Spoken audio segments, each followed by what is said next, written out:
দেখো আজকে বৌদ্ধ দর্শন হবে, বাকিরা যারা জয়েন করেনি পরে জয়েন করবে।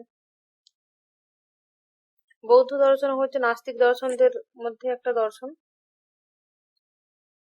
অবৈদিক আধ্যাত্মিক চিন্তাধারা। অবৈদিক কারণ হচ্ছে নাস্তিক, বেদকে তারা সেভাবে মানেনি।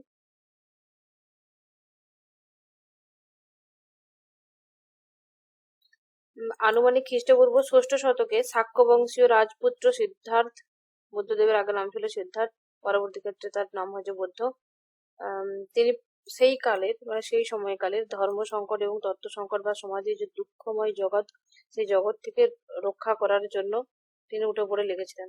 এবার যে বেদ বিরোধিতা, কারণ বৌদ্ধ দর্শন বেদ অনুসারী কর্মকাণ্ড এবং জ্ঞানকাণ্ড, যেটা ব্রহ্মকাণ্ড বলছে, এগুলোর সাথে সেইভাবে কঠিন তর্ক বিতর্কে ঢুকেনি।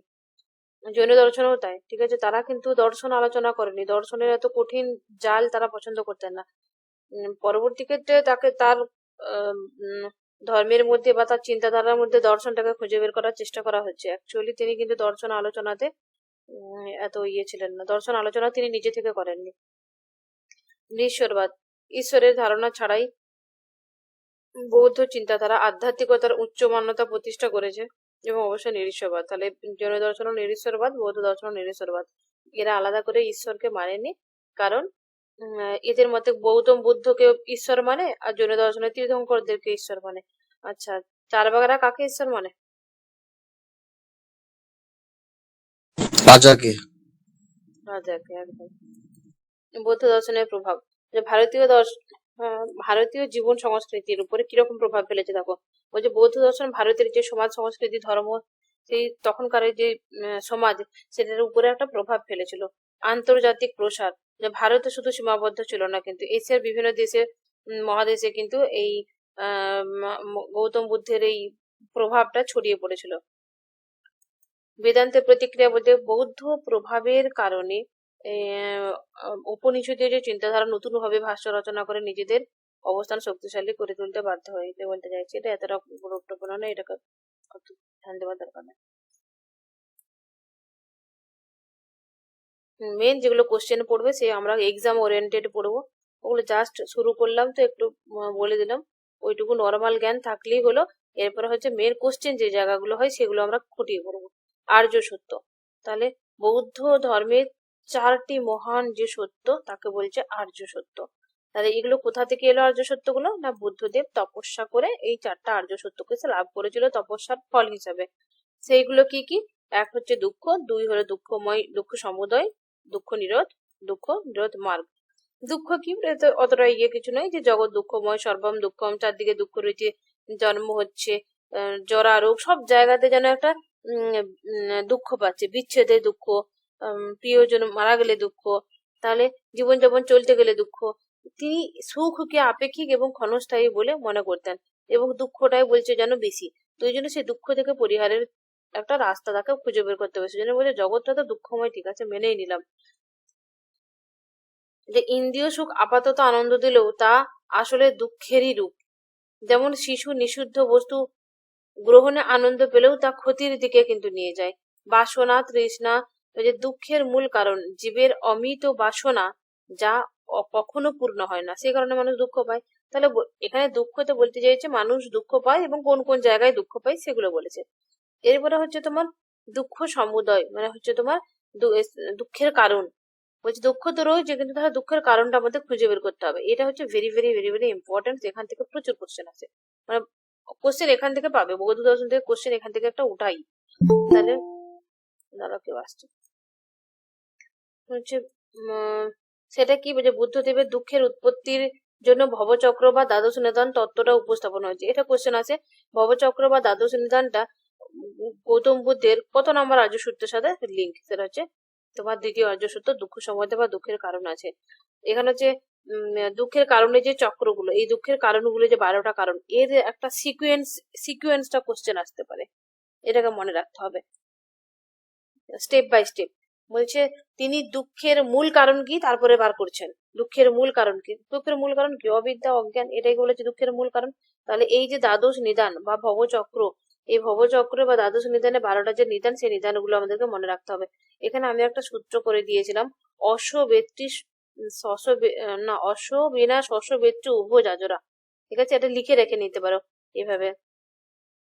তাহলে এইটা যদি মনে রাখো, জীবনে কোনোদিন সিকোয়েন্সে ভুল হবে না। অস বিনা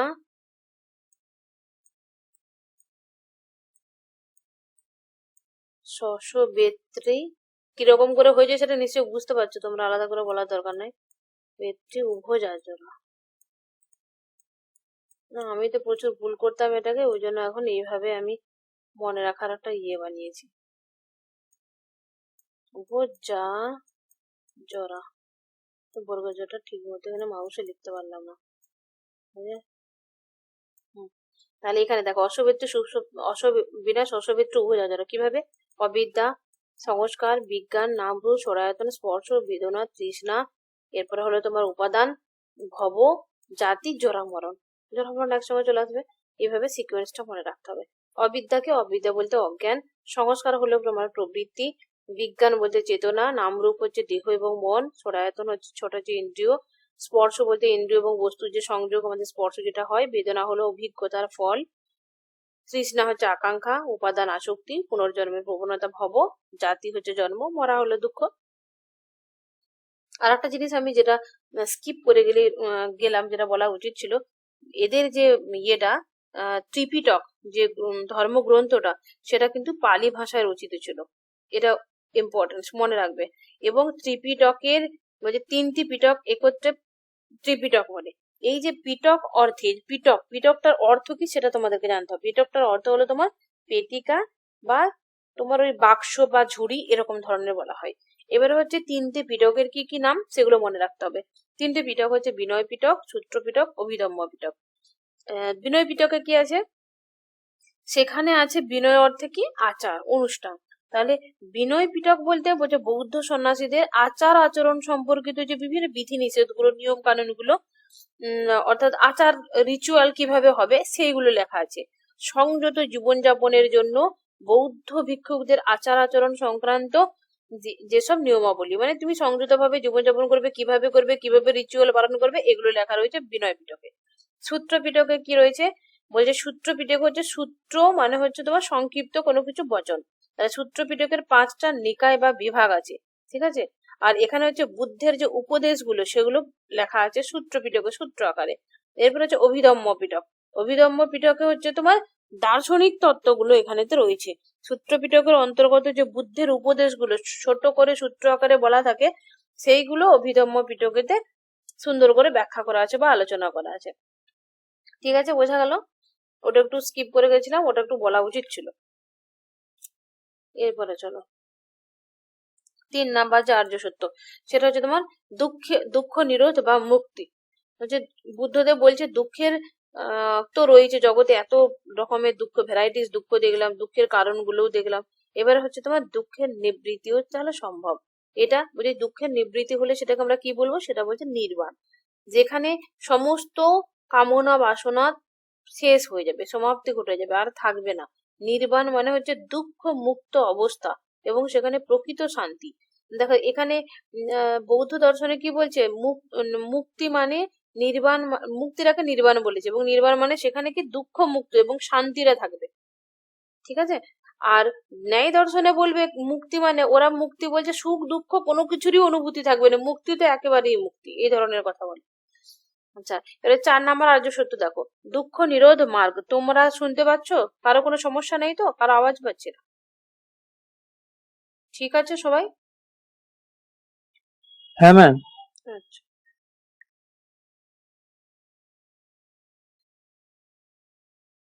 4 নাম্বার হচ্ছে তোমার, 4 নাম্বার আর্য সত্য দুঃখ নিরোধ মার্গ, মানে মুক্তির যে পথ। বলছে দুঃখ নিরোধ তো রয়েছে, কিন্তু আমাকে তো একটা পথ দিতে হবে। আমি তো ওরা কোনো কিছু বলে দিলাম, কিন্তু যে এই এই করো, ওই মানে এরকম এরকম করলে ওটা হয়ে যায়, বাট ওটা করবো কি করে, তার রাস্তাটা কি বলতে হবে তো না। 1 মিনিট রুকো না, আমি একটু পাই কিনা। তোমরা হলো নি এতক্ষণ পড়িয়ে দিলাম, আর একটাও তো রেকর্ড হলো না গো। একটু তোমরাও খেয়াল করবে, হ্যাঁ। কাউকে নিতে যে রেকর্ডটা বন্ধ করে দিয়েছিলাম। যাই হোক, যারা লাইভ করেনি তারা বুঝবে। রেকর্ডটা হয়ে গেল। তাহলে সম্যক কি হলো, কতটা হলো? সম্যক ব্যায়াম মানে হলো মানসিক ব্যায়াম।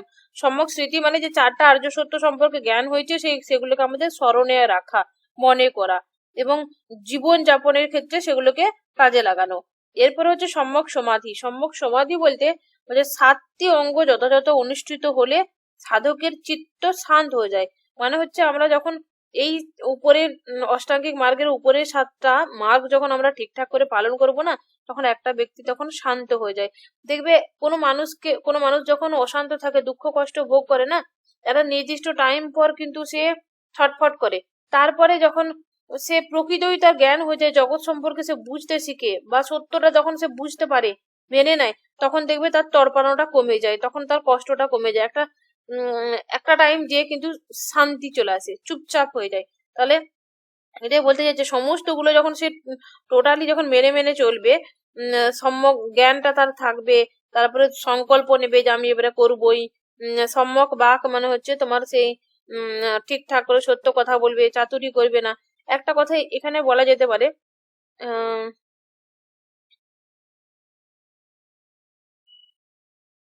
ছাড়ো, উদাহরণ দেওয়ার দরকার নেই, বুঝে গেছো। আমি কোনো বাস্তব একটা উদাহরণ দিতে চাইছিলাম।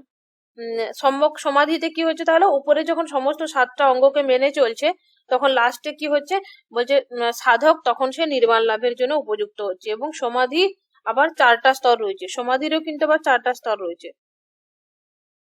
সেই 4টা স্তর এবার ধীরে ধীরে পালন করবে, তারপর তার নির্বাণ বা মোক্ষ বা মুক্তি হবে। 4টা স্তরের মধ্যে প্রথম স্তরটা কি হবে বলছে, বিচার বিতর্ক থাকবে প্রথম স্তরে। দ্বিতীয় স্তরে কি হবে, বিচার বিতর্কের কোনো কিছু থাকবে না, সেই স্তরে সত্য সম্বন্ধে মানে কোনো সংশয় থাকে না, কোনো সংশয় বিতর্ক কোনো কিছুই থাকবে না।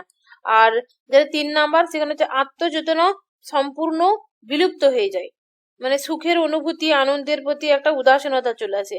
আর 4 নাম্বারে যেটা হবে বলছে, কোনোরূপ অনুভূতি থাকবে না, একেবারে অনুভূতি নিযুক্ত হয়ে যাবে। তাহলে এটা হচ্ছে তুরীয় অবস্থা, ঠিক আছে, যেটা আমাদের ইয়েতে বেদ উপনিষদে পড়িয়েছিলাম না, 4টা স্টেপ। 4টা স্টেপে আত্মার যে এখানে সমাধির আবার 4টা স্তর, এই সমাধির যে 4 নাম্বার স্তরটা হচ্ছে অ্যাকচুয়ালি আত্মার তুরীয় স্তর। এখানে সমস্ত কিছু পরিপূর্ণভাবে সে জ্ঞানের জায়গায় চলে যায় এবং তার নির্বাণ হয়ে যায়। আর এই অবস্থায় সাধক অরহতে পরিণত হয়। তাহলে কোশ্চেন আসতে পারে, অরহত কোন দর্শনের সাথে লিঙ্ক রয়েছে? অরহত যদি অপশন থাকে, সেখানে তুমি বৌদ্ধ দর্শন সিলেক্ট করবে। এবং অরহতটা কি, অরহতটা অবস্থাটা কি, যখন সে সাধক, যখন এটা কি 8 নাম্বার স্তরটা কি নাম বললাম বলো তো, 8 নাম্বার স্তরটা কি নাম বললাম এখন? সমাধি। সমাধি। তার এই সমাধির স্তরে যখন চলে আসছে, সমাধির আবার 4টা স্তর, 4টা স্তরে যখন 4 নাম্বার স্তরে একবারে চলে আসছে, মানে তুরীয় অবস্থা আত্মার, এই অবস্থায় যখন সাধক থাকে, তখন তাকে বলছে অরহত, অরহতে পরিণত হয়। এখানে দুঃখ মানে মরণ এই সমস্ত কিছু থেকে সে মুক্ত হয়ে যায়, তার কোনো কিছু আর পাওয়ার কিছু থাকে না। অষ্টাঙ্গিক মার্গকে এখানে হচ্ছে তোমার একবারে প্রজ্ঞাশীল সমাধিতে পরিণত হচ্ছে। চলো, তাহলে এটা অসবিনাশ হর্ষবেত্র উভয় যাজন, এটা নয়, এটা হচ্ছে উপরেটা অসবিনাশ হর্ষবেত্র উভয় যাজনা। আর এটাতে সবার মনে রয়েছে সম্যক দৃষ্টি, সম্যক সংকল্প, দ্বি সং বাক আজীব, এরকম করে আমি মনে রেখেছিলাম। দ্বি সং বাক মানে হচ্ছে তোমার সম্যক দৃষ্টি, সম্যক সংকল্প, সম্যক বাক্য। বাক্যের হচ্ছে বাটা বাক্য, কর্মটা হচ্ছে তোমার সম্যক কর্ম, আজীব মানে হচ্ছে জীবিকা অর্জন, ব্যায়াম, আর স্মৃতি সমাধি। আচ্ছা, আমি রেকর্ডটা না যখন করছিলাম, রেকর্ডটাতে মিস করে গেছে অনেকটা, আমি এটা শর্টে ফটাফট করে বলে দিচ্ছি, যারা রেকর্ড শুনবে তাদের জন্য, জাস্ট 2 মিনিট। সম্যক দৃষ্টি মানে কি বললাম, তোমরা বলো, তোমাদের বলাতে হয়ে যাবে। সম্যক দৃষ্টি মানে কি বললাম? সম্যক দৃষ্টি। সম্যক সংকল্প মানে কি হবে? সম্যক যথার্থ জ্ঞান নিশ্চিত পালন করা। হ্যাঁ, জীবনযাপনের ক্ষেত্রে দৃঢ়ভাবে একটা ইচ্ছা রাখতে হবে যে আমি এগুলো পালন করব। সেগুলো কি, আমি অহিংস থাকবো, আমি হিংসা করব না, আমি দেশ কারো প্রতি রাগ দেখাবো না, এই ধরনের, এবং আমি জীবে প্রেম করব, সবাইকে ভালোবাসবো। এই যে সংকল্পগুলো নিচ্ছে, মানে বলো না সংকল্প নিয়ে কাজ করো, তাহলে এইগুলো হচ্ছে সংকল্প, মানে সৎ সংকল্প। সৎ সংকল্প, ইয়েস। তারপরে হচ্ছে তোমার সম্যক বাক্য। বাক্য মানে অবশ্যই কথা বলতে হবে, সত্য কথা বলতে হবে। সত্য কথা বলতে হবে মানে কি, যে মিথ্যা রেখে দিবে না, মিথ্যা যদি তোমার কাছে থাকে সেটা খুব ত্যাগ করে দিতে হবে। আর তারপরে কর্মতে কি হবে, কর্ম কেমন করতে হবে? সৎকর্ম, ভালো কর্ম। আর সাথে এটা অবশ্যই ইনক্লুড করবে যে 4টা যে ইয়ে কি বলে ওগুলো, কাম ক্রোধ লোভ মায়া, সে রিপু ষড় রিপুকে কিন্তু অবশ্যই ত্যাগ করতে হবে, কথাটা বলে। আর আজীব বলতে কি করতে হবে? সৎ পথে জীবিকা অর্জন করতে হবে। জীবিকা অর্জন জীবনযাপন। করতে হবে, একদম। আর সম্যক ব্যায়াম হলো কি? 4টে আর্য সত্যকে বারবার অনুশীলন করা। ব্যায়াম মানসিক মানে একেবারে মানসিক ভাবে সতর্ক থাকা, মনের চিন্তা, ব্যায়াম মানে মানে- ব্যায়াম বলতে একেবারে হ্যাঁ। মানসিক ব্যায়ামের কথা বলছি এখানে। কিন্তু সেটা কেমন হবে? মনকে সর্বদা সুচিন্তা যুক্ত করতে হবে। কুচিন্তা যদি মনের মধ্যে থাকে সেগুলোকে বার করতে হবে। কুচিন্তার উৎস কি সেটা খুঁজে বার করে তাকে ধ্বংস করে দিতে হবে এবং নতুন করে নতুন ভালো চিন্তা আনতে হবে। আর তারপরে সম্যক ব্যায়াম হলো সম্যক স্মৃতি বলতে কি? স্মৃতি মানে 4টা আর্য সত্য যেগুলো হয়েছে, আমি এতক্ষণ যা কিছু মানে অর্জন করলাম ভালো জিনিস, সেগুলোকে ভালো জিনিসগুলো মনে মনে করবো, মনে আনবো। সম্যক সমাধি হলো লাস্ট স্তর, মনোসংযম করা। এই সম্যক সমাধির আবার 4টা স্তর রয়েছে। প্রথম স্তরে কি হচ্ছে, বিচার বিতর্ক থাকে, সত্য সম্পর্কে সে সংশয় থাকতে পারে, কোনটা সত্য কোনটা মিথ্যা, এবং বিচার করে সে গ্রহণ করবে। 2 নাম্বার স্তরে বিচার থাকে না, তার কোনো সত্য সম্বন্ধে কোনো সংশয় তার থাকে না, বিচার করার বিতর্কও মানে বিচার করার তার ক্ষমতাও থাকে না। আর তারপরে 3 নাম্বার যেটা, সেটা হচ্ছে আত্মসচেতনতা, মানে নিজের সম্পর্কে সেই বিলুপ্ত হয়ে যায়, মানে উদাসীন পর্যায়ে চলে আসে। আর 4 নাম্বার যেটা হচ্ছে তোমার অর্হতের অবস্থা, মানে সেখানে হচ্ছে তুরীয় অবস্থার সাথে যুক্ত করা হয়েছে। চলো এর দ্বিতীয় আর্য সত্য দুঃখ সম্বন্ধে আবার কথা হলো এখনো পড়ানো মনে হচ্ছে না। ও আচ্ছা, ওখানে হ্যাঁ। অনেক শর্টে হয়ে গেছিল, তার জন্য এখানে একটু বড় করে লিখে দিয়েছি। হ্যাঁ, ওখানে প্রচুর শর্টে হয়েছিল, এখানে একটু করে 2-4 লাইন আর একটু লিখে দিয়েছি। সমস্ত দুঃখের মূল কারণ, সংস্কার বলতে অবিদ্যার, মানে এগুলো তখন ডিটেলসে লেখা ছিল না, তো এগুলো কি শর্টে এগুলো পড়ে নেবে এবং মনে রাখবে। দেখো, অবিদ্যা মানে হচ্ছে সমস্ত দুঃখের মূল কারণ। অবিদ্যার ফলে মনস্তাত্ত্বিক একটা প্রবণতা আছে। চেতনার প্রাথমিক স্তর হচ্ছে বিজ্ঞান। নামরূপ বলতে দেহ মনের গ্রন্থি। সরায়তন গুলো কি, স্পর্শ কিরকম ভাবে হয়, একটু বিস্তারিত লিখে দিয়েছি। আচ্ছা, এই যে দ্বাদশ নিত্যায়নের যে চক্রটা, ঠিক আছে, সেই চক্রটা কার পরে কি হয়? অবিদ্যা থেকে দুঃখে শুরু হয়, তারপরে সিকোয়েন্স অনুযায়ী, শুধু ওই সিকোয়েন্সটা মনে রাখবে তো হয়ে আছে, ডিটেলস অত ইয়ে করার দরকার নেই। এটা হচ্ছে ম্যাম এখানে একটা গুরুত্বপূর্ণ, কোশ্চেন আছে, এটা গুরুত্বপূর্ণ। হ্যাঁ বলো। এই যে 12টা দ্বাদশ নিদান থেকে একটা প্রশ্ন আছে। বলো। আমি একটা কোশ্চেন দেখছিলাম, বলছে which one among the following is an immediate antecedent cause of suffering, মানে দুঃখ, অ্যাকর্ডিং টু বুদ্ধিজম। ইমিডিয়েট কোশ্চেনটা না আমি এই শুনে হচ্ছে না, একটু ফটো তুলে যদি গ্রুপে দিয়ে দাও, বলছি আমি হুইচ, ক্লাসের পরে দিয়ে দিই, না হলে তুমি ফটো তুলে দাও গ্রুপে দে। ওকে ওকে ঠিক আছে। উত্তরটা দিয়েছি কিন্তু উত্তর সম্বন্ধে সংশয় আছে আমার, তাই দাও না, ঠিক আছে দিয়ে দেবো। গ্রুপে দাও। আর এখন তাহলে পড়িয়ে দিই, পড়ানোর পরে এমসিকিউ গুলো প্র্যাকটিস দেখে যদি শেষ করতে পারি এমসিকিউ প্র্যাকটিস করাবা। তুমি কোশ্চেন অবশ্যই মনের মধ্যে যার যেখানে সংশয় হবে গ্রুপেতে কোশ্চেন দিয়ে দিবে, আমি আমার টাইম মতো উত্তর দিয়ে দেবো, বা যে কেউ অন্য কেউ উত্তর দেওয়ার চেষ্টা করবে। এবং ভুলটা কি হচ্ছে, ভুলটা বেরিয়ে আসবে, ভুল পড়া খুব খারাপ জিনিস হয়ে যাবে। প্রতীত সমুৎপাদবাদ, যেটা হচ্ছে ডিপেন্ডেন্ট অরিজিনেশন, এই লাইনটাতে কোশ্চেন এসেছিল, ডিপেন্ডেন্ট অরিজিনেশন কি, এটা হচ্ছে প্রতীত সমুৎপাদবাদ। আমি একটা কথা বলি, যারা হিন্দি পড়তে পারো, যারা বিপিএসসির এক্সাম দেবে, হিন্দি যারা পড়তে পারো, অবশ্যই ইংরাজিটার সাথে সাথে, যদি বুঝতে প্রবলেম হয় হিন্দিটা পট করে পড়ে নেবে একটু। অনেক কোশ্চেন হয়, আমার ক্ষেত্রে হয়েছে, আমি হিন্দি ইংরেজিটাতে ওই ইংলিশ ওয়ার্ডটা বুঝতে পারিনি, হিন্দিটাতে বুঝে গেছি যে এটা কি বলতে চাইছে। আর যারা পড়তে পারো না তাদের তার কি করার নাই, কিছু করার নাই, তবু চেষ্টা করবে, দেখবো অনেক ওয়ার্ড বেঙ্গলির মতোই হয়। আর আমার বইটা যে পড়বে সে যদি সাইডে সাইডে একটু একটু করে পড়তে থাকো না, হিন্দি পড়াও শিখে যাবে বইটার সাথে সাথে, বিপিএসসি বইটার সাথে।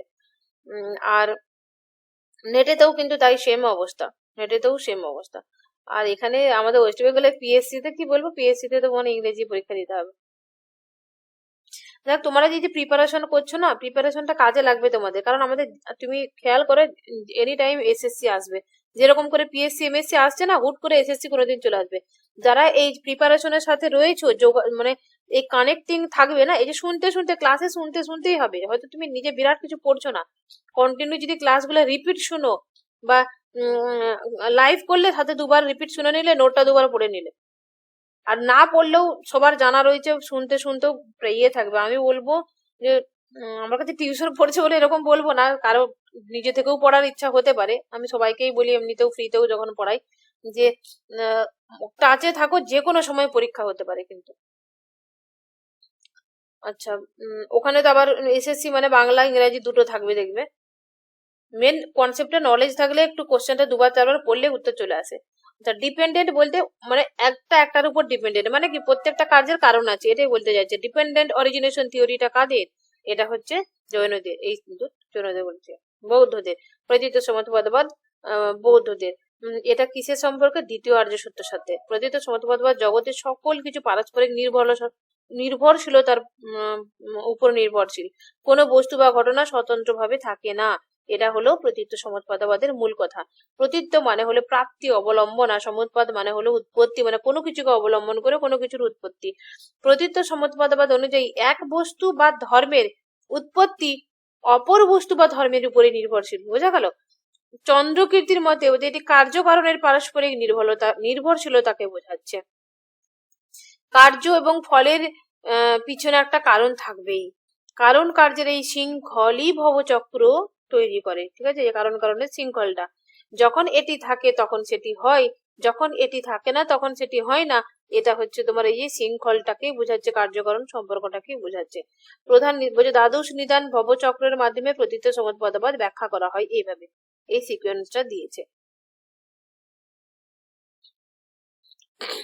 বৈশিষ্ট্যগুলো দেখো, উৎপাদক নির্ভরতা, মানে প্রত্যেকটার উপর নির্ভরশীল রয়েছে। কার্যকরণ সম্পর্ক, কার্য এবং কারণের মধ্যে সম্পর্ক রয়েছে। কিভাবে রয়েছে? চেতন নিরপেক্ষতা।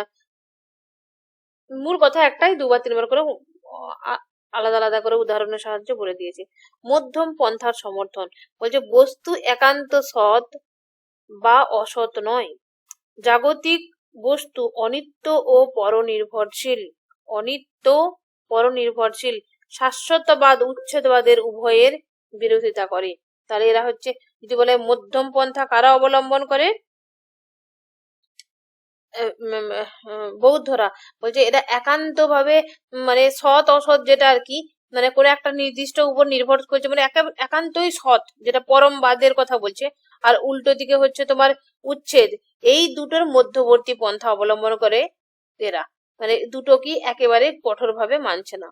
ক্ষণিকবাদের ভিত্তি এরা কিন্তু বলেছে। ক্ষণিকত্ববাদ কাদের? সেটা হচ্ছে তোমার বৌদ্ধদের। প্রতীত সমাজবাদ থেকে বোঝা যায় জাগতিক সব বস্তুই অনিত্য। তাই প্রত্যেকটা কারণ আছে, কার্য আছে, কারণ আছে একটা। অনিত্য কিভাবে হচ্ছে? কোশ্চেন আসতে পারে তোমাদের মনে, কি করে হলো প্রতীত সমাজবাদ থেকে ক্ষণিকবাদ? কারণ দেখো, প্রত্যেকটা কার্যের কারণ আছে না, তাহলে কারণটা ভেঙেই তো কার্যটা হচ্ছে, আবার এই কার্যটা ভেঙে আবার কারণ হতে পারে অন্য কিছু। তাহলে এই বলছে প্রতীত সমাজবাদ থেকে জাগতিক সব বস্তুই অনিত্য। বস্তুর ক্রিয়া কার্যকারিতা ক্ষণস্থায়ী। পরিবর্তনের ধারাবাহিকতা জগতের স্থায়িত্বের ভ্রম তৈরি করে। পরিবর্তনের যে ধারাবাহিকতা, এটাই বলছে জগৎ স্থায়িত্ব, এই ভ্রমটা আমাদেরকে ভেঙে ফেলছে। তাহলে এতক্ষণ আমরা কি বললাম? যে চারটা আর্য সত্য পড়া হয়ে গেল এবং তাদের কার্যকারণ সম্পর্কটা পড়া হলো। এরপরে আসবো কর্মবাদ। কর্মবাদ মানে হচ্ছে যেমন কর্ম তেমন ফল, আমরা যেটা বলি কর্মবাদ। তাহলে হচ্ছে কর্মবাদ মানে এটা হচ্ছে এথিক্সটা পড়ছি, ঠিক আছে। ইউনিট 4 এর যে জায়গাগুলো থাকে না, এথিক্স এর জায়গাগুলো, এই যখন ইউনিট ইয়েটা পড়াচ্ছি 1 পড়াচ্ছি না, এর সাথে সাথে ইউনিট 3 এর এথিক্সটা কিন্তু মোটামুটি 50% 60% কভার হয়ে যাবে এমনিতেই। তারপরে যেটুকু ফাঁকা থাকবে, বাকি থাকবে, সেগুলো পরে করে দিব। আর একটা জিনিস এখানে বলি, ওয়েস্টার্ন এথিক্স থেকে কিন্তু বিহারে কোশ্চেন খুব বেশি পড়ে। কর্মবাদ নৈতিক জীবনের এক অপরিহার্য অংশ, যা হিন্দু, বৌদ্ধ এবং জৈন দর্শনে গুরুত্বপূর্ণ ভূমিকা পালন করে। তাই তো আমরা তো মানি, মানে অ্যাকচুয়ালি ভারতীয় দর্শনে কিন্তু কর্মবাদকে আমরা মানি, ভারতীয়রাই মানি। যেমন কর্ম তেমন ফল, বারবার আমরা মুখে কিন্তু কথায় কথায় বলি। কার্যকরণ সম্পর্ককে নির্দেশ করে। বলছে এটা কার্যকরণ সম্পর্ককে নির্দেশ করে, যেখানে জীবনের প্রতিটি কর্মের একটি নির্দিষ্ট ফল রয়েছে। প্রত্যেকটা কর্মের কি হচ্ছে? ফল রয়েছে, এবং এটাকে বলছে কর্মফল তত্ত্ব। কর্মবাদ বলতে কি বোঝায়? শর্টে লিখে দিয়েছি। কর্মবাদ বলছে প্রতিটা কর্ম তার ফল প্রদান করে। সব শুভ কর্ম করলে শুভ ফল পাবে, অসৎ কর্ম করলে অশুভ খারাপ ফল পাবে তুমি। কর্ম 3 প্রকার বলছে, এটা শারীরিক, বাচনিক এবং মানসিক। শরীরের দ্বারা হলে সেটা শারীরিক হবে, কথার দ্বারা হলে বাচনিক হবে, মনের দ্বারা হলে মানসিক হবে। কার্যকরণ সম্পর্ক যে কর্মের ফল হচ্ছে অনিবার্য, মানে কর্মের ফল পেতেই হবে। পুনর্জন্মের কর্ম বর্তমান জীবনের প্রভাব ফেলে এবং বর্তমান কর্ম ভবিষ্যৎ জীবনের প্রভাব ফেলবে। কর্মের প্রকৃতি প্রকারভেদ কি? কর্ম হচ্ছে সকাম কর্ম, নিষ্কাম কর্ম, এগুলো আমরা জানি সবাই। নিষ্কাম কর্ম মানে কি? কামনা বাসনা ছাড়াই কাজ করবো, আমার কাজটা সেই ডিউটি ফর ডিউটি সে করলি কান্ট্রি, আমরা কাজটা করার জন্য কাজটা করব, আমরা কোনো ফলের আশায় করব না। মোক্ষ বা মুক্তির পথ না। আমাকে আমার একজন স্যার বলেছিলেন, আমাকে একা নয়, ক্লাসে বলেছিল রাজকুমার স্যার, তোমরা হয়তো অনেকেই চিনবে, যে পড়াশোনা করার জন্য, শিখার জন্য তোমরা পড়ে যাও, ঠিক আছে, জ্ঞান অর্জন করো, জানার জন্য জানো বা ভালো করে পড়ো, বিষয়টা জানার জন্য পড়ো, তোমার চাকরি হাতে এমনিই চলে আসবে। এই কথাটা স্যারের মাঝে মাঝে কানে বাজে। তো অতএব আমরা যদি সেভাবেই পড়ি, জানার জন্য, বুঝার জন্য, যা যা আছে আমরা জানবো, জেনে নেবো, আমার কতটা জানা কম আছে সেই কম জানাটাকে আমি জেনে নেব। আর একটা জিনিস, এরকম মনের মধ্যে কেউ ভাবনা রাখবে না যে হ্যাঁ আমার সব জানা হয়ে গেছে, পড়া হয়ে গেছে।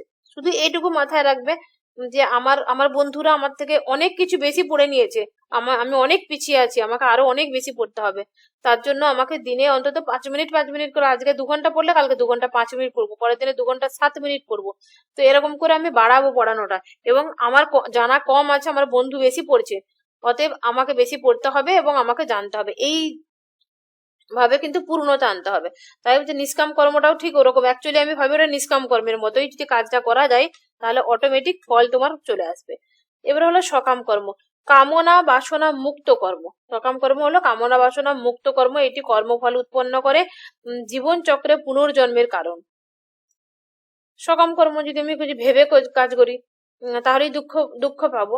এবারে সকাম কর্মের যে শ্রেণী বিভাগ দেখো, অনারব্ধ কর্ম, প্রারব্ধ কর্ম, সঞ্চিত কর্ম, সঞ্চয়মান কর্ম, এগুলোকে জানতে হবে। অনারব্ধ কি, প্রারব্ধ কি, সঞ্চিত কি, সঞ্চয়মান কি, এই জায়গা থেকে কোশ্চেন আছে। তো যার ফল এখনো শুরু হয়নি, অনারব্ধ মানে এখন রয়ে গেছে, প্রারব্ধ মানে যার ফল শুরু হয়েছে, সঞ্চিত মানে পূর্বজন্মের কর্মফল যেটা এখনো সঞ্চিত আছে, শুরু হয়নি। আর সঞ্চয়মান মানে হচ্ছে তোমার যে বর্তমান জীবনের কর্মফল যেটা সঞ্চিত হচ্ছে। এই চারটা কিন্তু ইম্পর্টেন্স, মনে রাখবে। কর্মের সাথে পুনর্জন্ম অবশ্যই লিঙ্ক রয়েছে, তাই তো? এই স্টেপ বাই স্টেপ আমাদেরকে বুঝতে হবে। কর্ম করতে গেলে আমাদের ফল ভোগ করতে হবে, ফল ভোগ করতে হলেই তো আমাকে পুনর্জন্ম নিতে হবে। ধরো আমি এই জন্মে ডাকাতি করে, চুরি করে, চারবাকদের মদটাকে নিয়ে খেয়ে মেখে ফুটিয়ে দিলাম সব, ঠিক আছে, মরে গেলাম। তাহলে এবারে যদি ফল ভোগ যদি না থাকে, এই পুনর্জন্ম না থাকে, তাহলে ফলটা ভোগ করবো কি করে? তার জন্য যারা কর্মবাদ মানবে তারা পুনর্জন্মটাকেও মানবে, এটা মাথায় রাখবে। তাহলে কর্মফল কি? বলছে হস্তান্তর যোগ্য নয়, তা কখনো বিনষ্ট হয় না। কর্মফল হস্তান্তর যোগ্য নয়, সেটা কখনো বিনষ্ট হয় না। কর্মফলের যে ভোগ নিশ্চিত করতে হবে, সেটা হচ্ছে পুনর্জন্মের তার জন্য প্রয়োজন। এক জীবনে কর্মফল শেষ না হলে পরের জন্ম আমাকে নিয়েও তাকে ভোগ করতে হবে। মুক্তি মানে কি? যখন সে ভালো কাজ করবে তখন আর জন্মই হবে না, জন্ম হবে না যখন দুঃখ হবে না। অ্যাকচুয়ালি দেখো, আমরা জগতে প্রত্যেকটা মানুষ কিন্তু এসেছি কাঁদতে কাঁদতে। জগৎটা সত্যি ভালো না, জগৎ এখানে কিছু নাই, আমরা এসেছি কাঁদতে কাঁদতে প্রত্যেকটা মানুষ। এবং এই জগতের মোহে দেখো আমরা সবাই ছুটে চলেছি, এবং যখন মরবো আবার কিন্তু জগতের মানুষকে কাঁদিয়ে দিয়েই চলে যাবো আবার। অ্যাকচুয়ালি দেখতে গেলে দেখো না কি আছে জগতে, সেরকম আছে। যখন জন্মটা যদি বন্ধ হয়ে যায় তাহলে দুঃখ কষ্ট আর কোনো কিছু থাকবে না। তাহলে সমস্ত কর্মফল নিঃশেষিত হলে তখন সে মুক্ত হয়, আর মুক্ত হয়ে গেলে তার জন্ম আর হয় না, আর জন্ম না হলে তার দুঃখও হবে না। তাহলে মুক্তি হলো কি? কর্মফলের বন্ধন থেকে একেবারে মুক্ত হয়ে যাওয়া, সেটা হচ্ছে মোক্ষ বা মুক্তি। আর এটাকে বৌদ্ধ দর্শনে কি বলেছে? কি বলেছে বৌদ্ধ দর্শনে?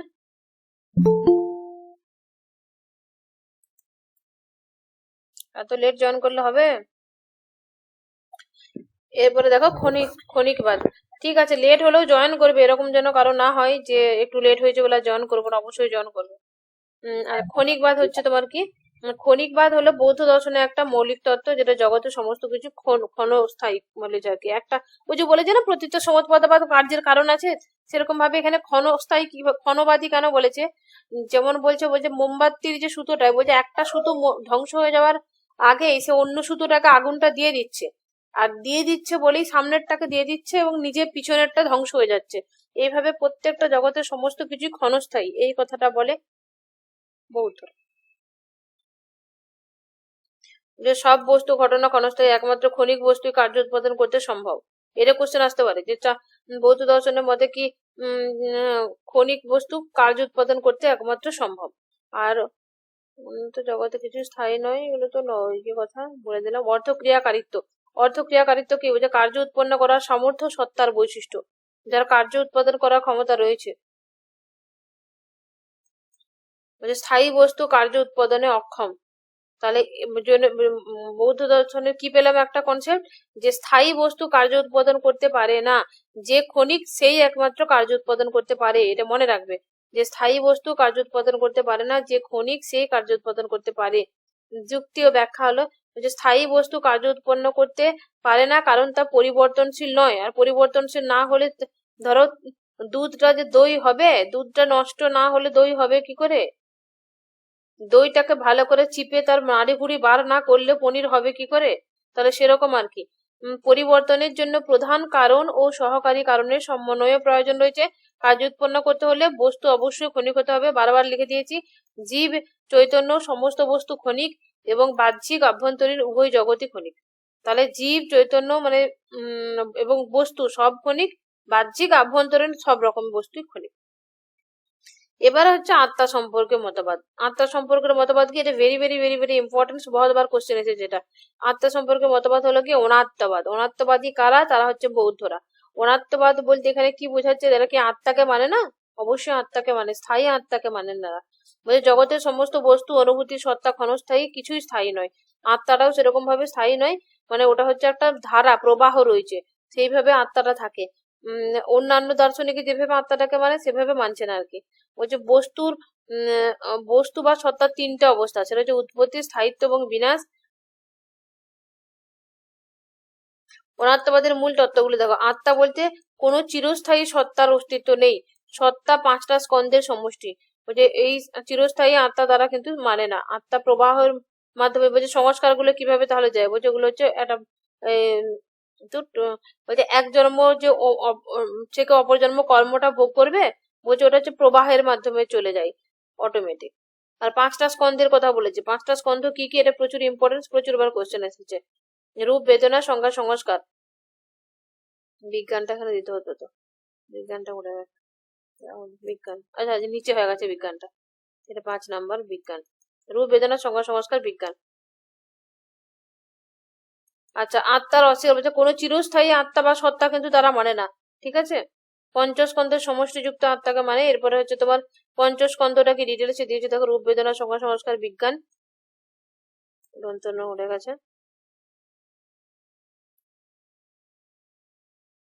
আচ্ছা, এবারে যেটা ইম্পর্টেন্ট সেটা হচ্ছে তোমার বিভিন্ন বৌদ্ধ সম্প্রদায়।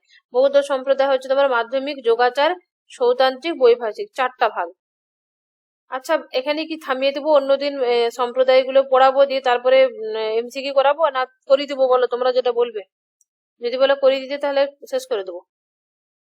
করিয়ে দিন।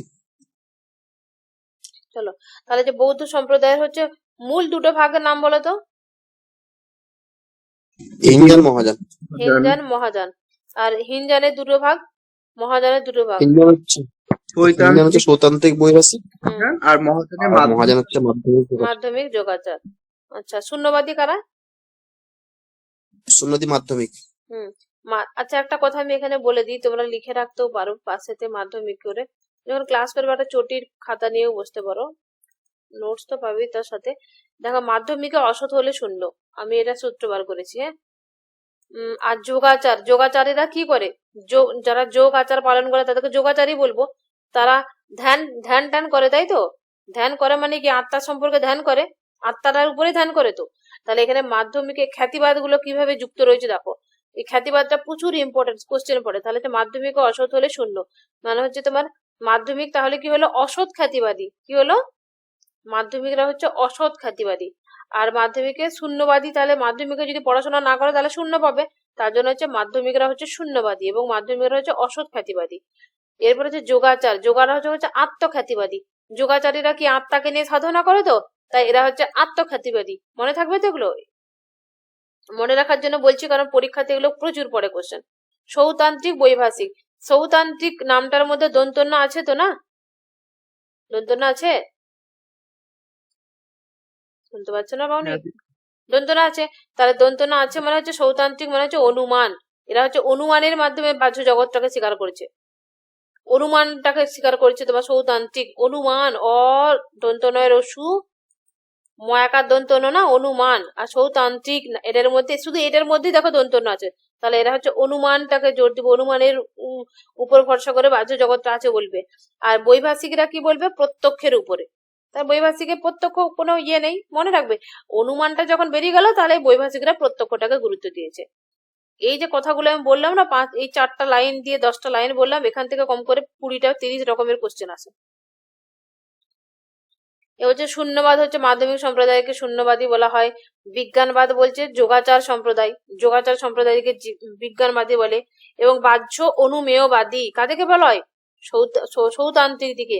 বাহ্য অনুমেয়বাদী কেন বলে? কারণ বাহ্য বস্তুকে অনুমানের মাধ্যমে স্বীকার করছে, মানে আর জানা যায় বলেছে, তার জন্য হচ্ছে বাহ্য অনুমেয়বাদী সৌতান্ত্রিকরা। বাহ্য প্রত্যক্ষবাদী হলো বৈভাষিকরা।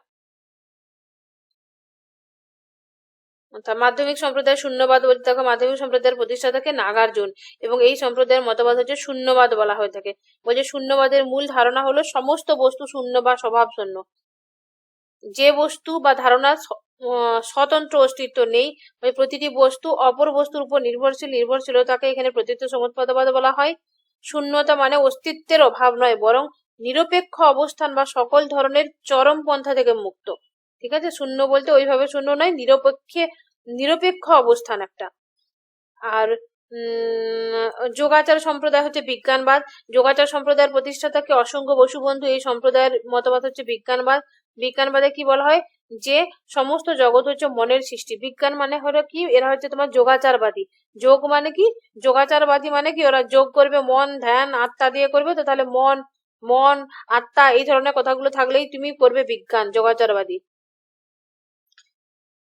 এটা মনে রাখতে পারে, মনে মনে মন দিয়ে যদি পড়াশোনা করো তাহলে তুমি বিজ্ঞানবাদী হবে, বিজ্ঞানী হবে। ঠিক আছে, তাহলে হচ্ছে মন, বিজ্ঞান, আত্মা এই কথাগুলো যোগাচারের সাথে সম্পর্কযুক্ত। মনের বিভিন্ন স্তর এবং চেতনাকে বিশ্লেষণ করে যোগাচার সম্প্রদায় সত্যের বিভিন্ন উপলব্ধি করতে চায়। যোগাচারীরা 3 ধরনের স্বভাবের কথা বলেছে: পরিকল্পিত স্বভাব, পরতন্ত্র স্বভাব এবং পরিনিষ্পন্ন স্বভাব। পরিকল্পিত বলতে কি, ওই যে যা কল্পনা দ্বারা নির্মাণ করা যায়, পরিকল্পিত বলে না, পরিকল্পিত একটা প্ল্যান আছে, যা নির্ভরশীলতার উৎপত্তির ফল, সেটা হচ্ছে পরতন্ত্র। মানে একটা কারো পরতন্ত্র বলে না, পরগাছি, মানে পরগাছি যেমন হয় না, একটা গাছের সাথে আর একটা গাছ হয়, সেরকম ভাবে হচ্ছে পরতন্ত্র বলতে একটা কারো উপর নির্ভরশীল। আর পরিনিষ্পন্ন স্বভাব মানে যা প্রকৃতই সত্য। সৌতান্ত্রিক সম্প্রদায়ের বাহ্য অনুমেয়বাদী। বাহ্য অনুমেয়বাদী মানে কি, অনুমানের মাধ্যমে মানছে বোঝে সম্প্রদায়। জগৎ আমাদের বলছে, বাহ্য জগৎ আমাদের জ্ঞানের বিষয়ে, অবশ্যই বাহ্য জগৎ আছে। জগতে যে সমস্ত বস্তু রয়েছে সেগুলো প্রত্যক্ষ অনুভবের মাধ্যমে নয়, বরং অনুমানের মাধ্যমে জানতে পারি। এটা কারা বলে? অনুমেয়বাদীরা বলে। সৌতান্ত্রিকরা বৌদ্ধ ধর্মগ্রন্থগুলিকে তাদের প্রধান জ্ঞানের উৎস হিসেবে স্বীকার করেছে। বৈভাষিক সম্প্রদায়ের বাহ্য প্রত্যক্ষবাদ। এরা কি বলছে? এই সম্প্রদায়ের মনে করছে যে বাহ্য জগৎ প্রত্যক্ষ উপলব্ধির মাধ্যমে জানা যায়। তাহলে বৈভাষিকরা কি বলছে? প্রত্যক্ষের মাধ্যমে জানতে পারি। বাহ্য বস্তু রয়েছে এবং বাহ্য বস্তু তাদের বৈশিষ্ট্য বাস্তব এবং অবশ্যই সত্য। বৈভাষিক দর্শনের ভিত্তি হলো কি অভিজ্ঞতা, এবং সেটা কি প্রত্যক্ষ অভিজ্ঞতা, প্রত্যক্ষ উপলব্ধি। এরপরে যতক্ষণ পড়ালাম বৌদ্ধ দর্শনটাকে আরো শর্টে 2-3 লাইন একদম পুরো তোমার মনে রাখার মতো করে এখানে লিখে দিয়েছে। চলো এইখানটা পড়ি। প্রমাণ, যেটা হচ্ছে প্রমাণ হচ্ছে বৌদ্ধ দর্শনে কটা প্রমাণ স্বীকার করে বলতো? দুটো। প্রত্যক্ষ এবং অনুমান। প্রমাণের লক্ষণ সফল প্রবৃত্তির জন্মদান এবং পুরুষার্থ সিদ্ধি। সম্যক জ্ঞান হচ্ছে অসংবিধক জ্ঞান। এটা ছাড়ো, এখানে দেখো প্রত্যক্ষ প্রমাণ, এটা ভেরি ভেরি ইম্পর্টেন্ট। স্বলক্ষণ কি, সামান্য লক্ষণ কি, এই জায়গাটা থেকে কোশ্চেন আসে। এবং প্রত্যক্ষ জ্ঞান, 4 প্রকার প্রত্যক্ষ কি কি বৌদ্ধ দর্শনের, এইখানটা কিন্তু প্রচুর ইম্পর্টেন্ট।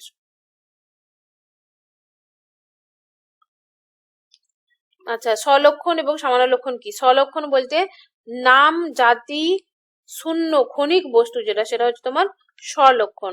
আর সামান্য লক্ষণ কি হবে? নাম জাতি যুক্ত।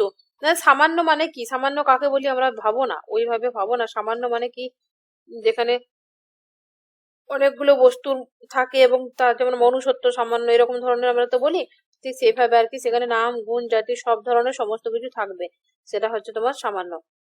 তাহলে স্বলক্ষণ হলো যেখানে হচ্ছে নাম গুণ জাতি কোনো কিছু থাকবে না, ওই সমস্ত কিছু রহিত যেটা, সেটা হচ্ছে তোমার স্বলক্ষণ। আর সামান্য লক্ষণ মানে নাম গুণ জাতি যুক্ত থাকবে।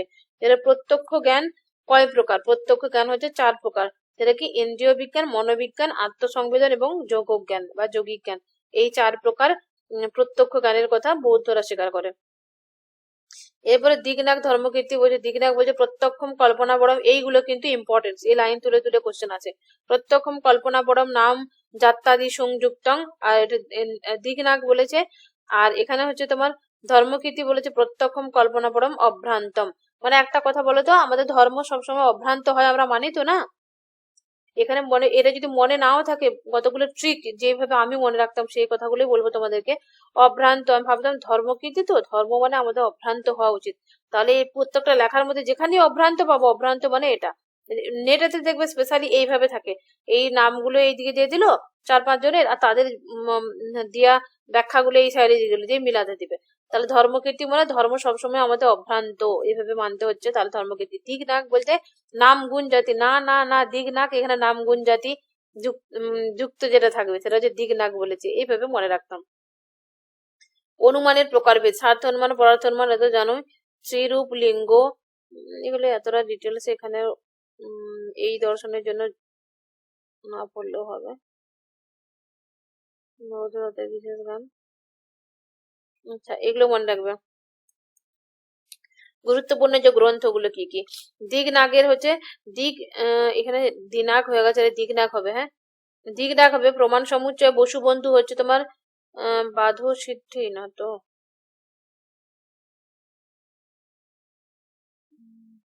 এটা আমি দেখে একটু বলছি।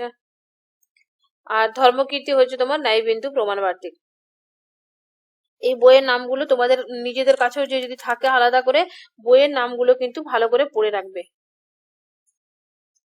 সব থেকে বেশি কমপ্লিট হয়ে গেছে। সব থেকে বেশি যে গুরুত্বপূর্ণ সেটা হচ্ছে দেখো, যেটা মনে রাখতে হবে সেটা হচ্ছে বৌদ্ধ দর্শনের এই প্রমাণ দুটো স্বীকার করেছে।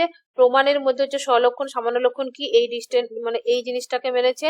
আর একটা হচ্ছে তোমার প্রত্যক্ষ জ্ঞান কয় প্রকার, 4 প্রকার, এবং 4 প্রকার প্রত্যক্ষ জ্ঞান কি এবং তার সিকোয়েন্সটাকে, এটা very very very very importance, মনে রাখবে। আর বৌদ্ধ সম্প্রদায়ের যে দুটো ভাগ, হিনজান মহাযান, হিনজান এবং মহাযানীদের আচ্ছা কারা কঠোরপন্থী কারা নরমপন্থী বলো তো হিনজান মহাযানদের মধ্যে?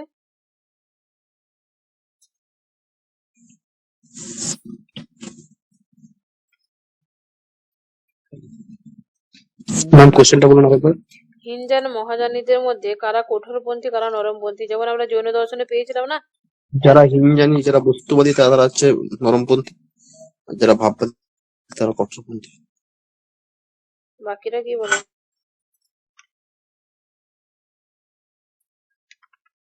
বাকিরা চুপ করে আছো কোনো?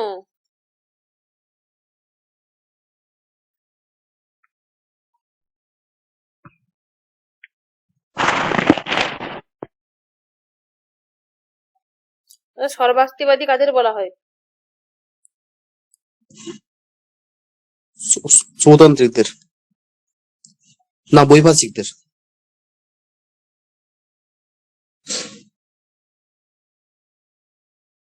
দেখো আমি একটা কথা বলি, এই বৌদ্ধ দর্শনের প্রত্যক্ষর জায়গাটা আর বৈভাষিক সৌতান্ত্রিকের যে পার্থক্যর জায়গাটা, এই নোটটা পড়ে যাদের মনে হবে যে নেই, ধরো নোটটা হচ্ছে একেবারে সেই শর্ট করে নির্যাসটুকু এনে বোঝাবার জন্য দেওয়া হয়েছে, তো বা যাদের পড়া হয়েছে রিভিশনে, কুইক রিভিশনের জন্য খুব ইম্পর্টেন্ট, তাদের মোটামুটি নলেজ আছে। এবারে যারা একদম একেবারে শুরুয়াত, একদম টোটালি ভুলে গেছো, তারা এই জায়গাটার জন্য স্পেশালি শুধুমাত্র এই বৈভাষিক সৌতান্ত্রিক পার্থক্যটার জন্য আর ওই প্রত্যক্ষর ওই জায়গাটার জন্য ওই প্রদ্যুৎ কুমারের একটা বই আছে, দেখবে ওই বইটা পড়বে, ওই জায়গাটা ভালো আছে। পড়ে তারপরে এটা পড়বে, দেখবে একদম ক্লিয়ার হয়ে গেছে। সৌতান্ত্রিকদেরকে সর্বাস্তি রূপে প্রসিদ্ধ নন তারা।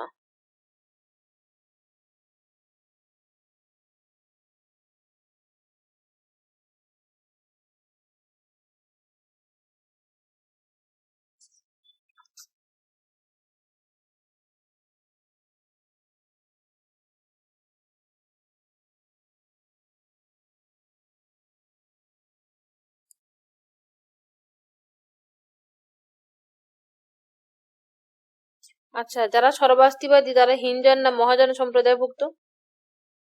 তারা হিনজান। হিনজান। যারা সৌতান্ত্রিকগণ মানে বৈভাষিক গণের ন্যায় বলতে চাইছে, মানে সৌতান্ত্রিকগণ সর্বাস্তিবাদী এবং হিনজান সম্প্রদায়ভুক্ত।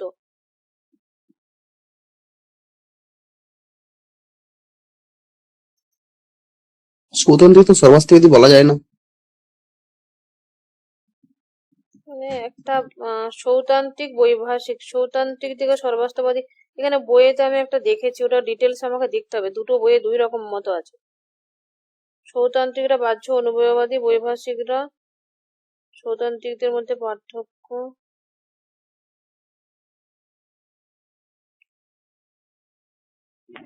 আমি এটা ডিটেলস একটু দেখে বৈভাষিক ভালো আর করে বলবো। সৌতান্ত্রিকদের মধ্যে পার্থক্য এটা একটু না না, এই একজন সর্বাস্তিবাদীর একজন ব্যাপারটা বলে একটু ভালো মনে আছে, ভালো ডিটেলসে বলো তো। প্রত্যক্ষের মাধ্যমে জানা যায়, আর একজন বলে অনুমানের মাধ্যমে জানা হুম যায়।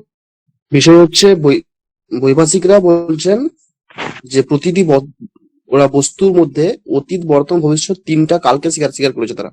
হুম কিন্তু সৌতান্ত্রিকরা এই অতীতটাকে মানছে না, বর্তমান ভবিষ্যৎকে মানলেও যে অতীতে যে ফলটা নিশ্চিত হয়ে গেছে তার কোনো সত্তা তারা মানছেন না। এই জন্য তাদেরকে সর্বাস্তিবাদী বলা যাচ্ছে না। হুম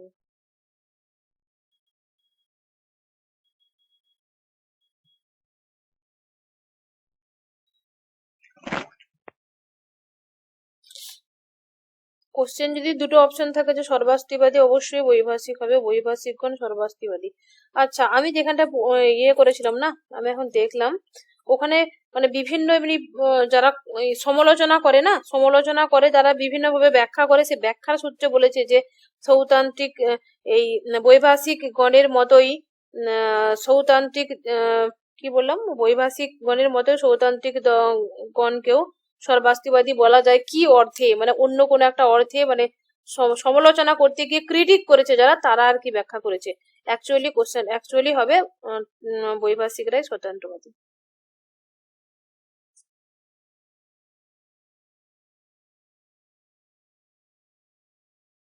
আচ্ছা ম্যাম, আমাদের যে প্রত্যেকের একটা ভাগ আছে নির্বিকল্প সবিকল্প, হুম তো এরা কি শুধুমাত্র নির্বিকল্প মেনেছে, সবিকল্প কি মানেনি এরা? প্রত্যক্ষ নির্বিকল্প প্রত্যক্ষটা কি বলেছে, জোর দিয়েছে। যে কোয়েশ্চেন থাকে যেটা হুম হুম কোনটাকে স্বীকার করেছে। নির্বিকল্প প্রত্যক্ষটাকে মানে একেবারে সমস্ত রকম বিকল্প ছাড়া ক্ষণিকটার উপরে জোর দিচ্ছে না এরা। নির্বিকল্প প্রত্যক্ষ একদম, এটা আমার বলা উচিত ছিল, আমার মাথায় এলো পড়াতে পড়াতে, একবার যে যেটা পড়াচ্ছিলাম ওটা শেষ করে বলবো। অবশ্যই বৌদ্ধ দর্শন নির্বিকল্প প্রত্যক্ষটাকে উপরে জোর দিয়েছে, একমাত্র নির্বিকল্প প্রত্যক্ষটাই প্রত্যক্ষ বলেছে। আর নাই বৈশেষিকরা নির্বিকল্পক এবং আরেকটা সবিকল্পক দুটোকেই বলেছে প্রত্যক্ষ, ইয়েতে মেনেছে, গুরুত্ব দিয়েছে। ম্যাম, ওই নির্বাণ সম্পর্কে চারটি যে মতবাদ রয়েছে, হুম, মানে বুদ্ধদেবের, যেটা যদি এটা একটু বুঝিয়ে দেন। নির্বাণ সম্পর্কে চারটা মত, কোন চারটার কথা বলছো বলো তো? ওই নির্বাণ নিকায়গুলো। নির্বাণ হচ্ছে আনন্দ অবস্থা, নির্বাণ হচ্ছে চির চির চিরবিলুপ্তি, নির্বাণ হচ্ছে অনির্বাচনীয়, এরকম আছে না চারটা মতবাদ। আমার না মাথা থেকে একদম বেরিয়ে গেছে একদম।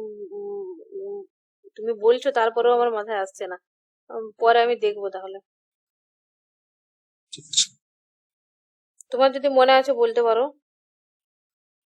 না, আমার ওখানটা গুলিয়ে যায়। চিরবিলুপ্তি বলেছেন একজন, একজন বলছে অপরিবর্তিত অবস্থা, একজন বলছেন যে আনন্দময় অবস্থা, আরেকজন বলছে অনির্বাচনীয় অবস্থা। এই আনন্দময় অবস্থাটা বলছে নাগসেন বলেছেন। এখানে একটু গুলিয়ে যায়, যদি একটু পরে একটু ঠিক আছে, আমি তাহলে পরে আলোচনা ওটাকে করবো। দেখে ডিটেলস বলে দেবো। স্পেশালি নির্বাণ সম্পর্কে বা মুখ্য মুক্তি সম্পর্কে আলাদা করে একটা ক্লাস রাখবো, যেখানে অল দর্শন মানে চার ভাগ থেকে শুরু করে মানে বেদ ইয়ে পর্যন্ত, বেদান্ত পর্যন্ত প্রত্যেকে নির্বাণ সম্পর্কে বা মুক্তি সম্পর্কে কে কি বলেছে এবং কে কোন মুক্তি স্বীকার করেছে, দেহ মুক্তি, বিদেহ মুক্তি। ঠিক আছে, ওই মুক্তি সম্পর্কে একটা আলাদা করে ক্লাস নিয়ে নেবো, তখন ডিটেলসে ব্যাখ্যা করে দেবো। আচ্ছা, এখানে কোশ্চেন কটা কত করে নি বৌদ্ধ দর্শনে। তোমাদের কাছে বই যাদের আছে সামনে রেখে নাও বই। The Four Noble Truths in Buddhism begin with বলছে बौद्ध धर्म में 4 आर्य सत्य की शुरुआत होती है। 4টা আর্য সত্য থেকে কি শুরু হয়? দ্য ট্রুথ অফ সাফারিং মানে হচ্ছে তোমার কি দুঃখ কা সত্য, মানে দুঃখ আছে। 4 নাম্বার 4টা আর্য সত্যের বলছে প্রথম আর্য সত্যটা কি, সেটা হচ্ছে তোমার দুঃখ আছে আর কি। নেক্সট দেখো, ইন বুদ্ধিজম অষ্টাঙ্গিক মার্গ or the 8-fold path in primarily aim. তাদের এম কি থাকে? বৌদ্ধ ধর্মের অষ্টাঙ্গিক মার্গের মুখ্য উদ্দেশ্য কি থাকে? বলো, দুঃখ থেকে মুক্তি, তাই তো? Attaining liberation from liberation, suffering. মুক্তি পাওয়া।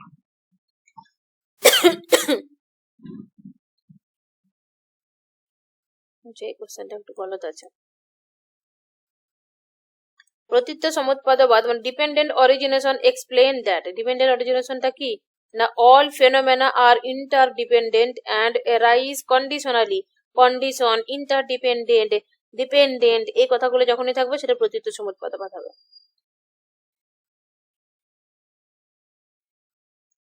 ক্ষণভঙ্গবাদ ইন বুদ্ধিস্ট ফিলসফি রেফার্স। এটা ক্ষণভঙ্গবাদ বলতে কি, the momentariness of all phenomena, মানে সমস্ত সবই ঘটনাও কি ক্ষণিকতা, মানে সমস্ত ঘটনা বা জগতের সমস্ত কিছু ক্ষণিক।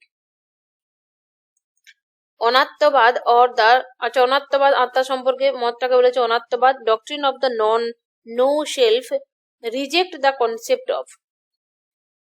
কি রিজেক্ট করে? অনাত্মবাদ বলতে কি বলতে চাইছে, পার্মানেন্ট সোলটাকে স্বীকার করে না, আনচেঞ্জিং সোলটাকে স্বীকার করে না, চেঞ্জিং সোলকে স্বীকার করে তারা।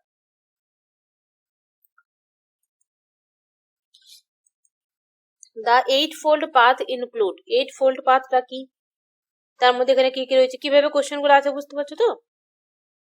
Right action, right view, right speech, এগুলো সমস্ত কিছু থাকছে তোমার 8-fold পাথের মধ্যে। আচ্ছা, শূন্যতা, এমটিনেস, এটা কোন দর্শনের সাথে যুক্ত বলো? হিনজান, মহাযান, মাধ্যমিক। থেরবাদ। মাধ্যমিক। মাধ্যমিক মানে এখানে কোনটা হবে? মাধ্যমিক মানে শূন্যবাদ। মহাযান, মহাযান। মহাযান সম্প্রদায়ের ভাগ। Which of the following schools of Buddhism is known for the philosophy of যোগাচার, consciousness only? যোগাচারের সাথে কোনটা হবে? বৈভাষিক, সৌতান্ত্রিক, মাধ্যমিক না যোগাচার? কোশ্চেনটার মধ্যে উত্তরটা কি বললেন না, বুঝলাম না। যে হুইচ অফ দ্য ফলোইং মানে যোগাচার। হচ্ছে बौद्ध धर्म में निम्नलिखित में से कौन सा संप्रदाय योगाचार या केवल चेतना के दर्शन के लिए माना जाता है? চেতনা বিজ্ঞানবাদ।